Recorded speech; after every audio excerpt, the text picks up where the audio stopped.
నమస్తే, welcome to our channel. ప్రస్తుతం రెండు తెలుగు రాష్ట్రాల్లో కూడా హాట్ టాపిక్ గా ఉంది మస్తాన్ సాయి కేసు. మరి ఈ కేసుకు సంబంధించిన ఒక ఆడియో అయితే తాజాగా రిలీజ్ అయింది. మరి ఆ ఆడియోలో ఏముంది తెలుసుకునే ప్రయత్నం చేద్దాం. దీన్ని పూర్తిగా విశ్లేషించడానికి మనతో పాటుగా ఉన్నారు సీనియర్ పొలిటికల్ అనలిస్ట్ కొత్త రవీంద్రబాబు గారు.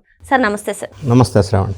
సార్, గత కొన్ని రోజుల నుంచి కూడా ఈ మస్తాన్ సాయి కేసు ఏదైతే ఉందో అది హాట్ టాపిక్ గా మారింది సార్. పలువురు వీడియోలు ఆడియోలను కూడా ఆయన బయట పెడుతూ బెదిరిస్తూ అవి సోషల్ మీడియాలో అయితే తెగ వైరల్ అవుతున్నాయి. ప్రస్తుతం మనం చూసుకున్నట్లయితే దాని నుంచి ఒక ఆడియో అయితే లీక్ అయినట్టుగా తెలుస్తుంది. అందులో కూడా A1 గా ఉన్న మస్తాన్ సాయి అండ్ A2 గా ఉన్న కాజా గారు మాట్లాడుకున్నట్లుగా తెలుస్తుంది. మరి ఈ విషయంలో చంద్రబాబు నాయుడు గారి పేరు, అదేవిధంగా జగన్మోహన్ రెడ్డి గారి కూతుర్ల గురించి, ఇంకా పలువురు గురించి కూడా వారు చర్చించుకున్నట్టుగా తెలుస్తుంది. అసలు ఏం జరిగింది సార్? ఏంటి సార్ మీ విశ్లేషణ ఏంటి సార్? గత కొద్ది రోజుల నుంచి రెండు తెలుగు రాష్ట్రాల్లో కొంతమంది సైకోల గురించి ఎవ్రీడే ఒక ఎపిసోడ్ మాట్లాడుకొని చర్చించుకుంటున్న అంశం ఏమంటే లావణ్య, రాజ్ తరుణ్, వీళ్ళిద్దరూ ప్రేమ, తర్వాత విడిపోవటం, తర్వాత అదొక పెద్ద పంచాయతీ. అక్కడి నుంచి మొదలైన ఈ స్టోరీ మధ్యలోకి మస్తాన్ సాయి అని ఒక పాత్ర ప్రవేశించింది.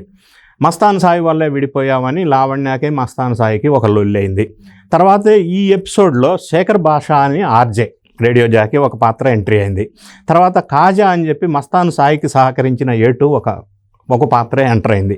ఈ ఎపిసోడ్ మొత్తం చూసినప్పుడు ఈ లావణ్య అనే ఎవరైతే ఉన్నారో తరుణ్ నుంచి విడిపోయిన అమ్మాయి పోలీస్ స్టేషన్కి వెళ్ళి మస్తాన్ సాయి చేస్తున్న అఘాయిత్యాలు హార్డ్ డిస్క్ తీసుకెళ్లి పోలీసులకు ఇచ్చింది.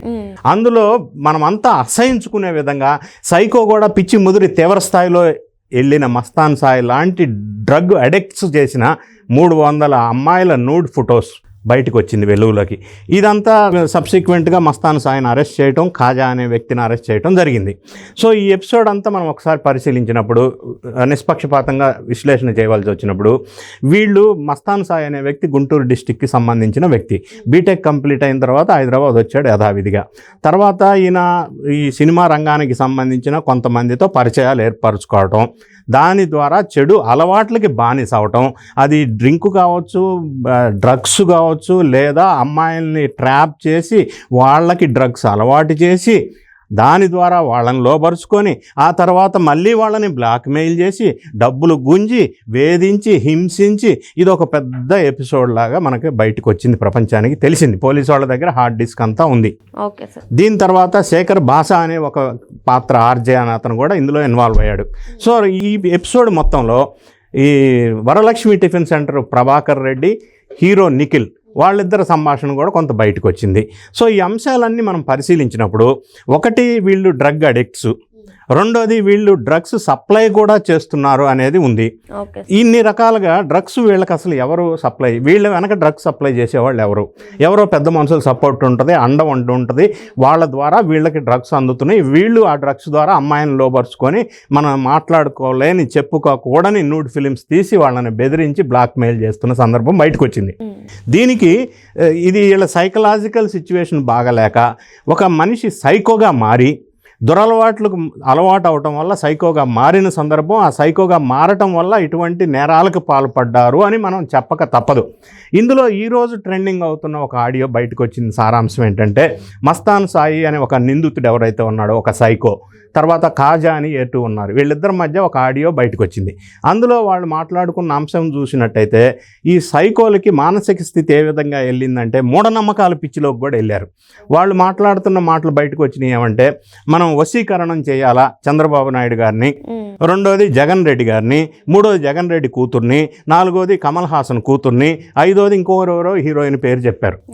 అంటే ఈ సైకోలు నేర ప్రవృత్తి ఏ విధంగా వెళ్ళిందంటే, వశీకరణ చేయటం ఏంటి అసలు? ఫస్ట్ ఆఫ్ ఆల్ అందులో ఇంత ప్రముఖంగా ఉన్నటువంటి సెలబ్రిటీసు, VVIPs పేర్ల మీద వీళ్ళు మాట్లాడుకోవటం అనేది వీళ్ళ నేర ప్రవృత్తి, సైకలాజికల్ స్థితి ఏ స్థాయికి వెళ్ళింది అనేది మనకు అర్థమవుతూ ఉంది. సో ఇదంతా పరిశీలించినప్పుడు పోలీసు ఇంట్రాగేషన్ చేసిన తర్వాత, ఇన్వెస్టిగేషన్ చేసిన తర్వాత రోజుకొక విషయాలు బయటకు వస్తున్నాయి. దీంట్లో ఇంకా లింక్డ్ విషయాలు బయటికి మనం చూసినట్టయితే, ఆంధ్రప్రదేశ్కు సంబంధించిన ఒక ఏఎస్పీఓ డిఎస్పీ క్యాడర్కి సంబంధించిన ఒక వ్యక్తి ఒక అమ్మాయితో ఏదో కార్యకలాపాలు కొనసాగిస్తున్న ఒక వీడియో బయటకు వచ్చింది. అదేవిధంగా హీరో నిఖిల్ వేరే అమ్మాయితో ఉన్న వీడియోస్ బయటకు వస్తాయి. ఈ వీడియోస్ ఒక్కొక్కటి బయటికి రావడం వల్ల సెలబ్రిటీస్ వివిఐపీస్లో వాళ్ళ ఇప్పటివరకు సంపాదించిన పేరు ప్రఖ్యాతుల్ని ఇజ్జత్ ఖరాబ్ చేసే అంశం ఒకటి. రెండోది ఏంటంటే వీళ్ళ సైకాలజీ సిచ్యువేషన్ మానసికంగా అన్బ్యాలెన్స్డ్ అవటం వల్ల మైండ్ సెట్ ఈ మూఢనమ్మకాలైన వశీకరణ లాంటి విషయాలు ప్రస్తావన తీసుకురావటం, అంటే ఒక ప్రముఖమైన వ్యక్తులని ఇజ్జత్ ఖరాబ్ చేయటం. అంటే వీళ్ళందరూ కూడా ప్రముఖులనే టార్గెట్ చేశారా సార్? లేదు అంటే ఇప్పుడు ఇందులో ఇంకా చాలా విషయాలు వెలుగులోకి రావాల్సిన అంశాలు ఏమంటే, ఏదైతే 300-400 న్యూడ్ వీడియోలు తీశాడో వాటికి సంబంధించిన ఏ అమ్మాయి కూడా ఇంతవరకు కేసు పెట్టలా.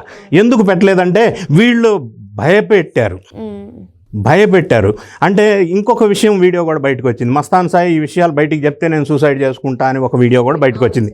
సో వీటన్నిటికీ మూల కారణం రూట్ కాజ్ ఏమంటే వీళ్ళు డ్రగ్స్కి అలవాటు పడటం వల్ల మానసిక స్థితి డిస్టర్బ్ అయింది. ఆ మానసిక స్థితిలో సైకోలుగా మారారు. రకరకాల నేరాలు 1 by 1 ఎపిసోడ్ సీక్వెన్స్గా చేసుకుంటూ వస్తున్నారు. ఇందులో చాలామంది పెద్ద పెద్ద ప్రముఖుల పేర్లు కూడా బయటికి వెలుగులోకి వస్తూ ఉన్నాయి దీని ద్వారా. సో వీటన్నిటిని కూడా పోలీసులు ఇన్వెస్టిగేషన్ చేసి వీటి వెనకున్న వ్యక్తులు ఎవరు, వీళ్ళకి డ్రగ్స్ సప్లై చేస్తుంది ఎవరు, సో వాళ్ళని సపోర్ట్ చేస్తుంది ఎవరు, ఈ విషయాలన్నీ బయటికి తీసుకురావాలా. ఇది రోజుకొక మలుపు తిరిగి ఎపిసోడ్ ఇట్లా కంటిన్యూ అయ్యి డైలీ చర్చలు చేసుకుంటూ ఉంటే సమాజానికి ఏం మెసేజ్ వెళ్తుంది? అసలు మనం ఇవ్వాల్సిన మెసేజ్ ఇది కాదు కదా. వీళ్ళని ఫస్ట్ ఇన్వెస్టిగేషన్ పూర్తిగా చేయాలా, వెనకున్న వాళ్ళందరిని బయటికి తీసుకురావాలా. వీళ్ళు మళ్ళీ ఇటువంటి పనులు చేయకుండా, ఇటువంటి పనులు ఇంకొక యూత్ ఎవరో చేయకుండా ఉండే విధంగా వీళ్ళ మీద చర్యలు తీసుకుంటే ఇటువంటి వాటికి ఫుల్ స్టాప్ పడే అవకాశం ఉంటుంది. ఇందులో మనం మస్తాన్ సాయినే, శేఖర్ భాషను ఈ కొద్ది మందినే మనం ప్రస్తావించుకుంటూ ఉన్నాం డైలీ. కానీ ఈ అమ్మాయిలు కూడా డ్రగ్ అడిక్ట్ అయ్యారు అన్న విషయం ఇప్పుడు తీవ్ర దిగ్భ్రాంతి చెందే అటువంటి అంశం మనం యాక్సెప్ట్ చేయాలి మరి బయటకు వస్తున్న అంశాలు చూస్తూ ఉంటే. సో ఇవి అన్ని అంశాల మీద పూర్తి స్థాయిలో ఇన్వెస్టిగేషన్ చేసి బయటకు వచ్చి వివరాలు, వాళ్ళకి కఠినమైన శిక్షలు విధిస్తే తప్ప డైలీ దీన్ని మనం చెప్పుకొని జనాలకి వేరే సందేశం వెళ్తుంది అనేది నా అభిప్రాయం. సార్ అసలు ఇన్ని వీడియోస్ ఎలా సేకరించారంటారు? డ్రగ్స్ సప్లై చేసే సేకరించుంటారు. ఇన్ని వీడియోస్ వాళ్ళు చేయడానికి మూల కారణం డ్రగ్స్ అడిక్ట్ అవటం వల్ల. సో డ్రగ్స్ తీసుకున్న తర్వాత వాళ్ళ స్థితి వాళ్ళ కంట్రోల్లో ఉండదు కాబట్టి ఆ కంట్రోల్లో ఉండని స్థితిలో వీళ్ళు ఏం చేయాలి, అది అమ్మాయిల మీద చేయటం, దాన్ని వీడియోస్ తీయటం, అంతటితో ఆగట్ల స్టోరీ. ఆ వీడియోస్ తీసిన వీడియోని మళ్ళీ బ్లాక్మెయిల్ చేయటం, మళ్ళీ డబ్బులు కమాయించడం, మళ్ళీ బెదిరించడం, ఇన్ని రకాల అంశాలు 1 by 1 ఎపిసోడ్లో ఒకదానికొకటి ఇంటర్లింక్డ్గా నేరాలు ఉన్నాయి. కాబట్టి వీటన్నిటి మీద పూర్తి స్థాయిలో విచారణ జరిగితే తప్ప ఇంకా వెనక ఎవరున్నారు అనేది కూడా మనకు తెలియాల్సి ఉంది. ఎందుకంటే మస్తాన్ సాయి లాంటి వ్యక్తి గుంటూరు డిస్టిక్ నుంచి ఇక్కడికి వచ్చాడు. వాళ్ళు గుంటూరు డిస్టిక్లో కూడా ఒక దర్గాకి సంబంధించి ఏదో మేనేజ్మెంట్ చేస్తూ ఉన్నారు.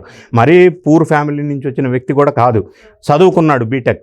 అయినా కూడా ఇటువంటి నేర ప్రవృత్తి మైండ్ సెట్లు ఇట్లా దిగజారటం అనేది బాధాకరం. ఈ విషయం వెనకాల పూర్తి స్థాయిలో విచారణ జరిగితే తప్పిస్తే దీని వెనక ఎవరున్నారు తెలియదు అని చెప్పి సార్ చెప్తున్నారు. Thank you sir. Thank you.